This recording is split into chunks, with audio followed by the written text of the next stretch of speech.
I'm Elizabeth Alex. And I'm Mark Clegg. Tax season is come and gone, but a lot of people are still wondering when their tax refunds will arrive. Well, record numbers of people have realized this year's refund has already been spent by somebody else. Amy Holly has the details in our top story. Hi, Amy. Well, Overland Park police told me today they have received an unusual number of complaints this year from people who are still waiting for their tax refunds, who have been told by the government the refunds went out a long time ago. Just about the only thing Joe Adams' 16-year-old son can think about is driving his dad's fast Mustang. I think you're burning rubber on the back tire, too, won't you? Oh, yeah. His dad, though, is worried about the cost of keeping the tags on his 4 cars up to date. It costs a lot of extra money he thought his tax refund would cover. However, when he electronically filed this year, TurboTax said his return was rejected. I called the fraud line, and they say the number had already been used. Someone somewhere had used his name and social security number and has already cashed in both his state and federal tax returns.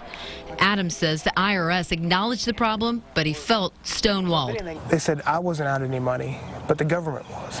So their thing was, well, they're stealing from the government. It could take months before Joe gets his tax return returned. The IRS told 41 Action News tax return fraud is growing significantly. The Federal Trade Commission says it's now getting about 50,000 identity theft complaints a week. And Overland Park police say it's received 22 complaints since the beginning of the year. This is really unique. We haven't seen this to this magnitude. The IRS has conducted a massive nationwide sweep of tax return scammers. Scammers try to file the return before the actual taxpayer does to beat them to the refund. The government doesn't verify W-2s until after a refund is issued. Just click it on, don't start it, just click it on. And that has made Joe and thousands of others across the country put off plans they would have otherwise been able to afford. There you go. Joe says he has no idea how somebody accessed his personal information, but keep this in mind. This year, the government prosecuted a man who stole information through a phony website he set up that promised to help people find jobs.